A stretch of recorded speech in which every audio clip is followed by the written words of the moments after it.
genconnectU, and I've been waiting for this conversation for a long time. I have the privilege of speaking with Alec Drew, who in Dublin and in Ireland we know is the business expert. In the US, we are introducing Alec to many enterprises and small business leaders across LinkedIn and genconnectU and elsewhere to tap into Alec's wisdom on running a business. He just published a course with us, which was just a terrific course to film with Alec. I learned so much, even as a business owner, as we were taping this course. And his course is The Business of Being in Business.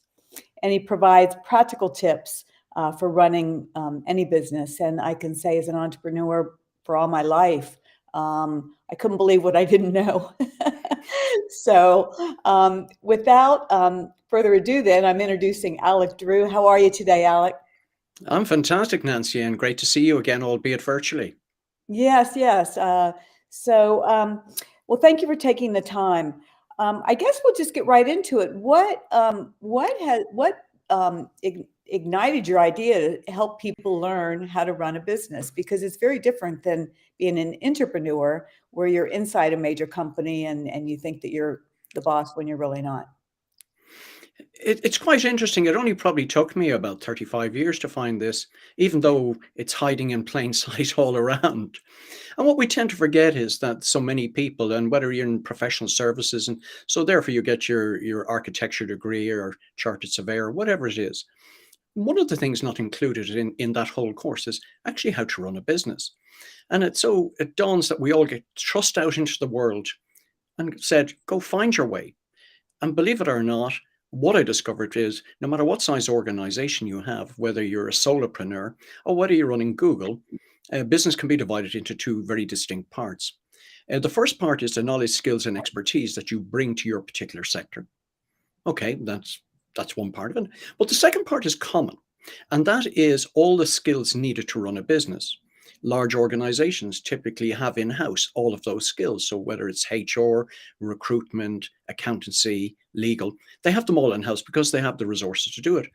But the poor unfortunates like ourselves who are out there wandering the lonely world of business have to sort of pick them up and learn them as we go along, often trying to do them ourselves, not very well, and it's often sort of work we hate doing. So I thought, well, let's have a step-by-step guide to making life a lot easier, a planned journey, because business is a journey when we look at it in that particular light. Well, absolutely. And you, throughout the course, there's various chapters that kind of break down the aspects of a business. And in each of these, we find our passion point and we think we can be good at all of it. But the truth of the matter is we're all human beings, right? So you actually give great tips on various resources and how to outsource so that you're actually not doing everything yourself. Let's start with marketing, which is one of my favorite topics. Let's say that you are technical and you have a great idea, but you really don't know how to do marketing. What would you recommend in that area? Find somebody who does know how to do it. And I mean, that's not a glib answer, because unless you particularly like marketing, you will spend an inordinate amount of time trying to solve maybe problems that you don't have. For example, the key to marketing is, what pain do you solve? What gain do you deliver to somebody? And then how can you articulate it? And then you find the various channels in which you put that out.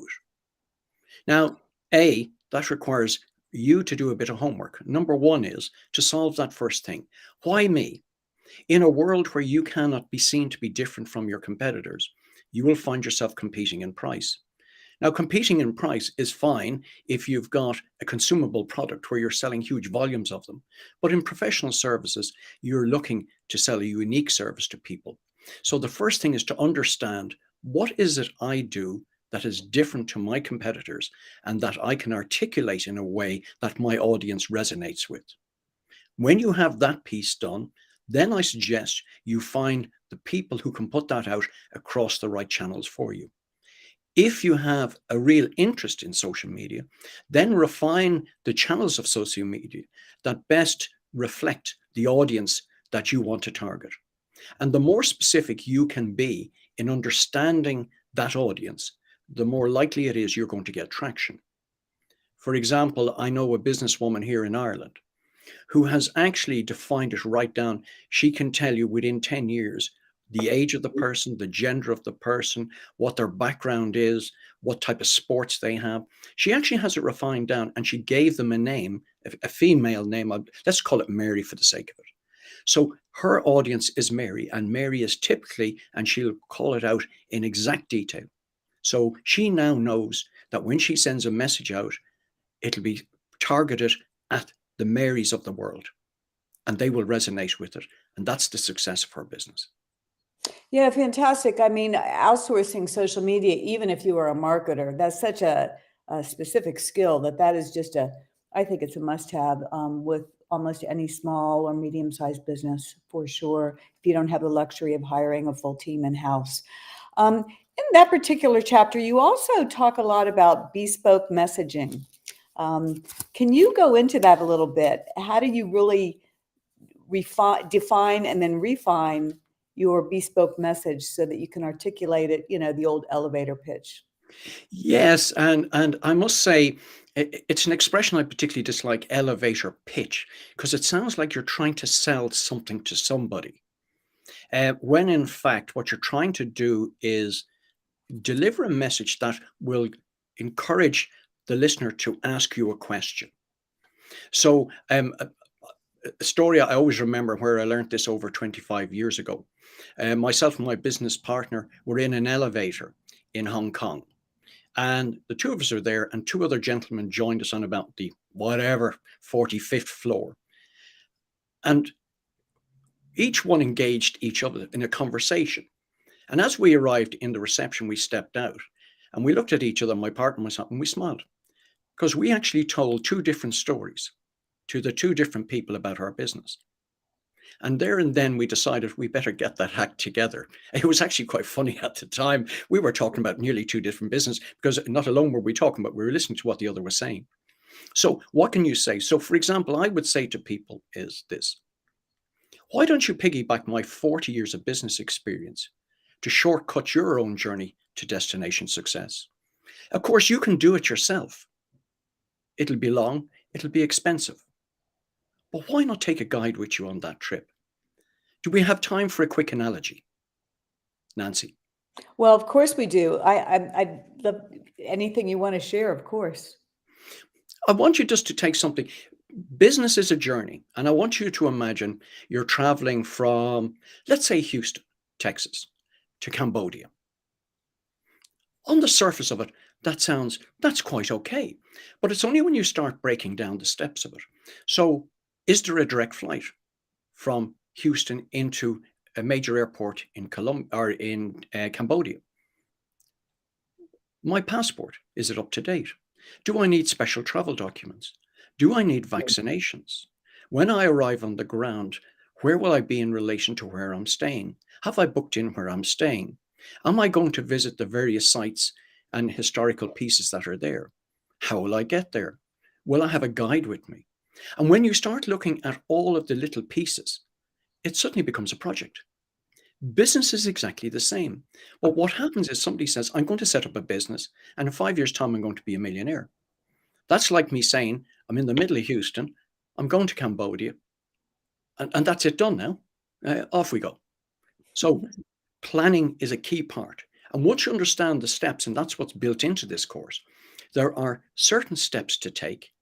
They're not expensive because we can use things like bartering. Bartering, by the way, is the oldest form of currency in the world. In fact, I've even done it with my own accountant.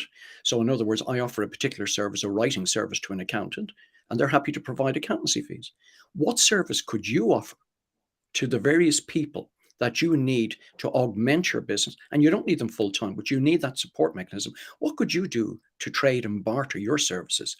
And so bootstrap, I think, is the expression people like to say around your own business. Yeah, very good. I love the trip analogy. That was fun. And I haven't been to Cambodia, so I just put it on the bucket list. Now, every day. what do you find in all of these different, you're a well-known consultant here in Ireland and in the UK. What do you find, Alec, to be one of the biggest challenges that small business owners, let's say they're into the business for into their second year, second to third year, what are the biggest challenges that they have to overcome? The most common challenge I find is that business owners spend so much time in the business that they've no time to stand back and strategize around where it's going. It's firefighting on a daily basis, and it's soul destroying, it's expensive, and it will hold you back. You need somebody to guide you. I would always advise having some sort of mentor. It's like your tour guide who can show you all the ways to get around. I mean, imagine going to, for example, the Amazon jungle. You're taking a trek into the jungle. I'd much prefer to have somebody with me who says, by the way, Alec, don't eat that and don't touch that. That's a lot better way of learning something than touching that and eating that and discovering the outcome from it. So, what I'm saying to you is that don't find yourself immersed in the business. You have an earning power. Have you calculated that? And in the course, we show how to calculate that for yourself and how to make that relevant. Because you could find, in terms of the delivery of your service, you could make a multiple of what it's costing you to buy in the support services that you need for your business. So, my number one tip around that is don't find yourself daily firefighting. If necessary, get a mentor. Start with the course. That's what's it, $97. My goodness me. I think a trip to McDonald's with the family would probably cost you that over here. But start there. It'll give you the sort of route map. And then if you see the value in it, look at the areas that you're weak in and start looking for experts around that to support you and to help you develop and grow the business much more quickly. You're very good. So there's two key points in there that are igniting questions in me. One is I'd like to have a mentor, someone that I respect, someone that I can learn from. Those kind of people are usually super, super busy. How do I target a mentor and ask them to support me in a gentle way? All right.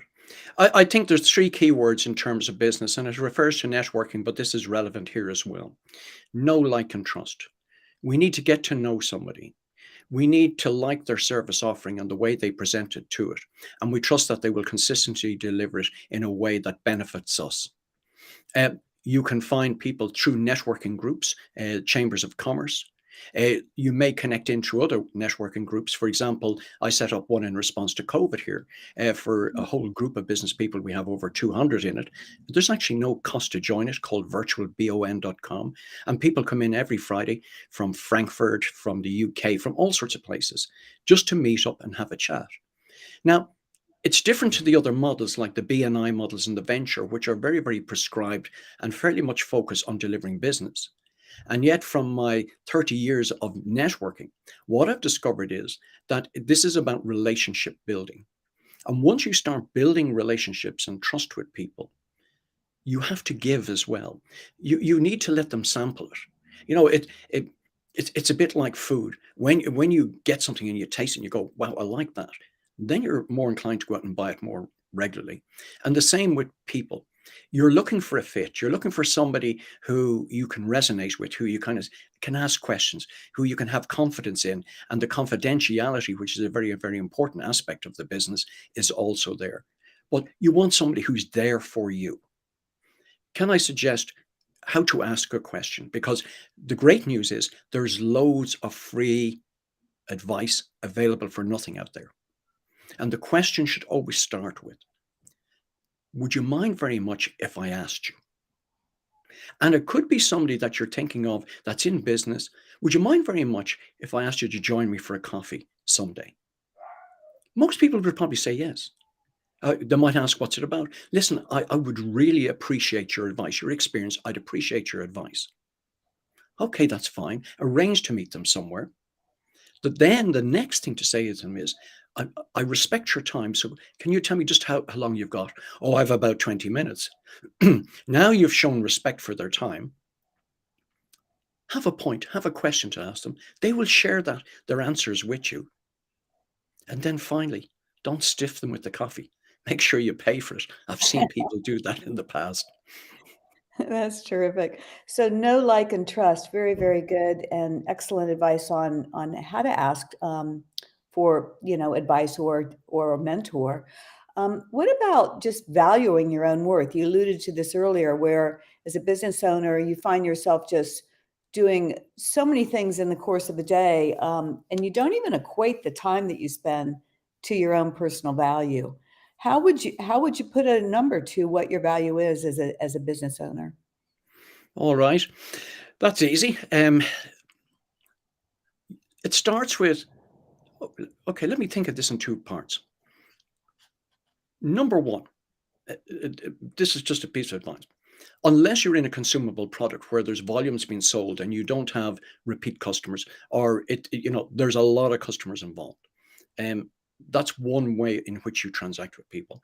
But there's a lot of people who are in professional services or deliver products that are bought, ad hoc. You're looking to build a relationship with them. And so therefore, it's about having a real interest in them and showing your support around them.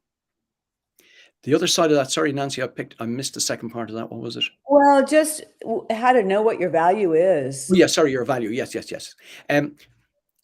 How do you calculate it? Well, I won't break it all down because in different parts of the world, the holidays, but you have to think of yourself as an employee of yourself. There's no point in you leaving a job on, say, $120,000 a year to work for yourself for $90,000 a year. I don't think that, unless you're getting a huge lifestyle benefit out of it. You don't have to be building an empire trying to become a multimillionaire. Some people want to do that. But I think the first thing you have to understand is, what is the end game for me? Do I want to be financially independent by the time I'm 40? How important is my family around me and that the time I give them now? You could build this empire, but in the 50s, you discover that your family are grown up and you have no relationship with them and you can't buy that back. So you have to kind of work that out. On the second side of it, in terms of your value, there's roughly about, for entrepreneurs, there's about 1,200 hours of billable time in a year. Now, that's being an employee of yourself. So in other words, a 9 to 5, Monday to Friday, 5 days a week job. And I hear you saying, but I can work a lot of extra hours. I know, but that should be the gravy. Don't be underselling yourself. When you work out the price method of that, on 1,200 hours, based on what, say, 70,000, which over here would equate to about 120,000 gross, you would have to be billing out for every one of those working hours about €100. And people kind of go, wow. And that's what surprises me, that they go, wow, because they actually haven't worked it out for themselves. So how many hours realistically working for yourself? What are you delivering? How do you price it? And are you pricing yourself at a price point in the market that delivers you what you need and also delivers on the other side? And let me just finish on this. If you do not know what makes you different from your competitors, it's quite likely that either will your audience, and therefore you will always be competing on price, and that will push your earnings down substantially. Yeah, it's fascinating. I think that the big mistake we see in small business and medium-sized business, but more small entrepreneurs, they know they're good at something. They have this passion for it. Everyone tells them, "Oh, you should be doing this because you're so good at it," and they close their eyes and jump without putting a pencil to the paper, which is what Yes, you're talking about. And that's a reality check for many. Now, let's say you have actually created a business that's actually bringing in some money, and yeah, now you're hiring employees. How do you in the course, there's a whole chapter around money and cash flow, and there's in this chapter there's a couple lessons on the ROI of employees. So how do sure. you actually value the nuts and bolts ROI of hiring people and versus outsourcing? All right. Employees are more than likely going to be the most expensive cost line on your profit and loss sheet. And yet, so many people try to do it on the cheap. There is a particular skill set around finding the right employee, going through the phases of interview, taking them and then onboarding them properly. In this day and age of instant gratification, it's an even bigger challenge than ever before.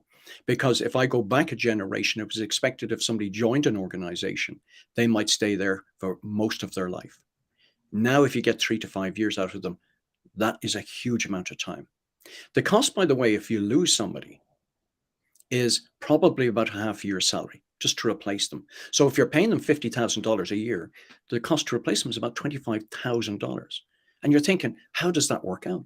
But when you take the time out to put in the advertisements, to screen out the candidates, to conduct the interviews, to onboard them, then to find out if they're the right people, do they fit in? Have they the same values and missions that you've got?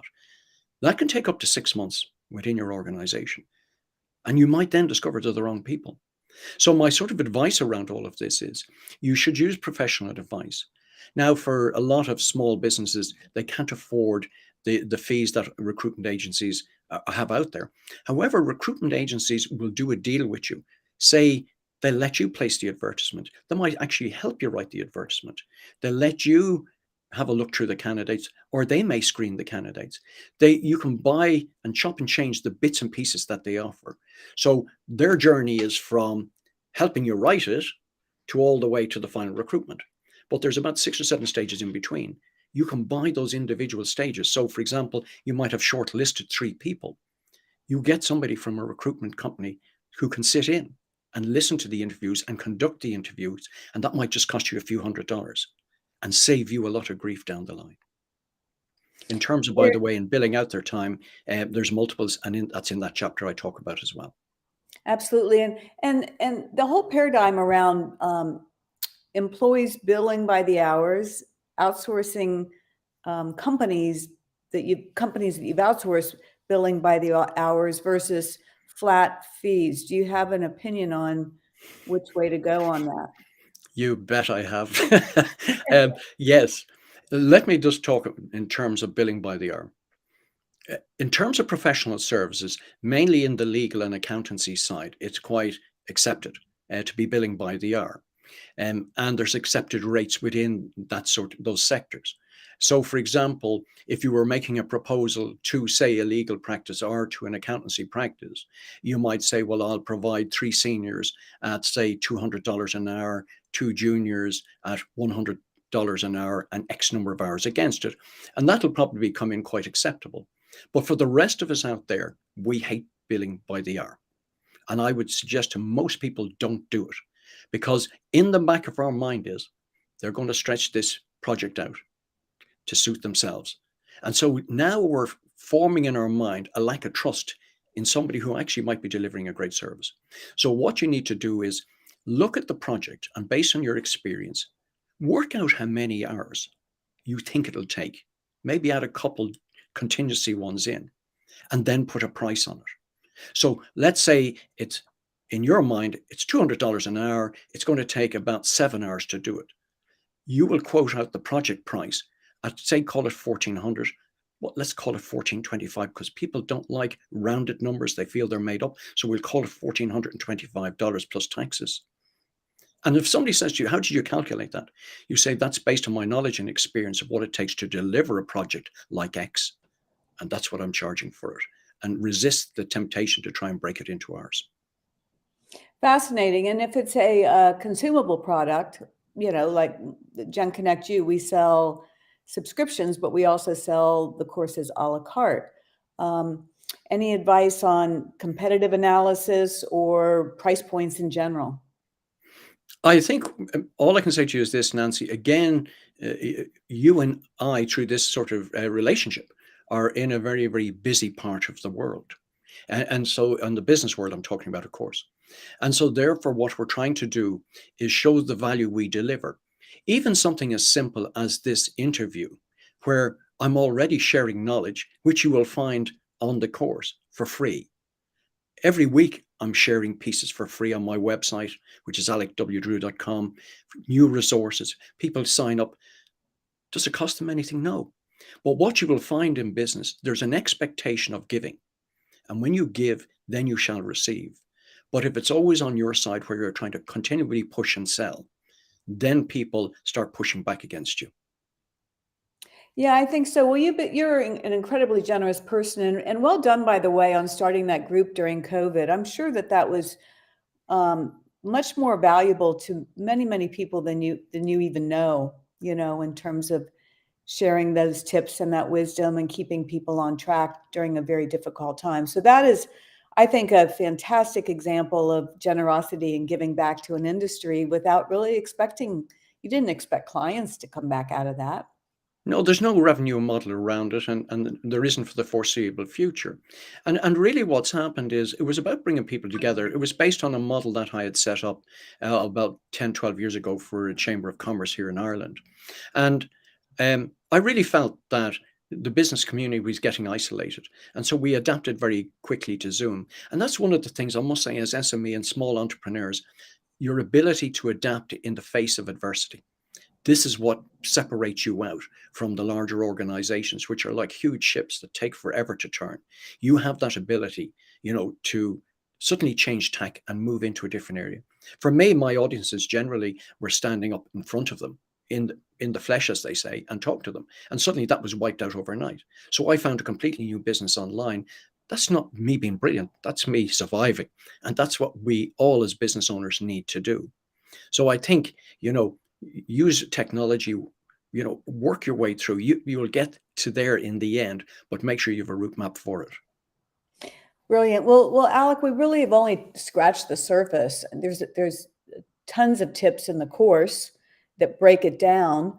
And then that's just scratching the surface also. So I would highly recommend anyone that's watching this to reach out to Alec if you need assistance in consulting around small business, starting up your own business. But we've talked a little bit about some hurdles to overcome. Let's leave it on a very positive note. This great resignation that everyone's talking about has hit hard at home here, and I've decided it's time for me to start a business. What's your number one tip that you would offer me? All right. Find something that you're passionate about. Just because you're in a sector at the moment, and I've spent the last 40 years in that sector, doesn't mean you have to start a business in that sector. You may just be burnt out. You may be looking for something. I've done this. I've sort of reinvented myself 4 times because when I got really tired of a sector and just found it, yeah, I don't feel like going into work to do that today. I decided to change. So many people live lives of quiet desperation. What I'm saying to you is this: find something you're passionate about. Now, whether that is comics, whether that is stamp collecting, whether that is, I have no idea, collecting matchboxes. If you have a real passion around that, you can build a business around it. Because also remember, when you're passionate about something, it's called a hobby. And when you have a hobby that generates an income, you will never work a day in your life. And so therefore, if you find yourself working over weekends and doing bits and pieces, it's not a trudge. It's actually an enjoyment because you're probably doing it already. So the starting point is find something you have a real passion for, investigate the marketplace, what's happening out there, what could you deliver to the marketplace that's different, what is based around your knowledge around this passion that you've got. That's a great Fantastic. starting point. Excellent, excellent. Well, Alec, one thing is clear, and that's you're very passionate about the business of business. And I can't wait to do another course with you, actually, because we really, truly have so much more to dive into. In that 1 hour course, it's just chocker full of all kinds of tips, wisdom, advice, really solid direction on how to keep a business, how to grow a business, how to grow it and scale it, make it profitable, and most importantly, how to love it. So Yeah. this has been a great time. Anyone can reach out to Alec. It's alecdrew.com. No, it's alecwdrew.com. Alec W, thank you. WJ. That's because there's another Alec Drew in England. I found that unbelievable that somebody would spell their name Alec with a C and then be called Drew, which is very uncommon. But sure enough, there is one. He's a potter in England. Okay. So when he passes on in this dear life and I find his handle comes up for sale, I shall have a chat then with them. But I'm only kidding you. So it's alecwdrew.com. you can find me.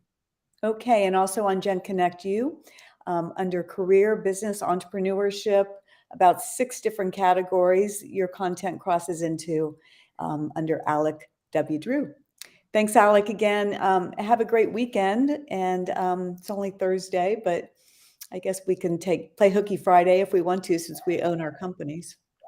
Well, people forget this, that you build your business around the time for you. Because you've worked 9 to 5 all of your life, doesn't mean your new business has to be that. You could do 2 hours in the morning, you could have a snooze at 12, you could come back after lunch, and you may decide to work to 10 o'clock at night. Fix the hours to suit yourself. That's one of the great advantages of running your own business. Now, obviously, if you're running a retail shop, you may not be able to quite do that. You might have to put some pieces in place. But what I'm saying to you is you need to be more open-minded about how this works for you. What makes this unique experience for you and for those that you're targeting and your customers. And on my website, by the way, you can schedule a call with me. Free of charge. Yes, you heard the word free. I don't like to say it too often, but yes, you can go on my thing and have a conversation with me free of charge. And I'm only too happy to share whatever it is I can with you in the course of those conversations. Well, thank you for this 30 minutes of free and full advice. And I look forward to doing this again with you. And best of luck. Yeah, thanks very much, Nancy. Thoroughly enjoyed that. And I hope those who are listening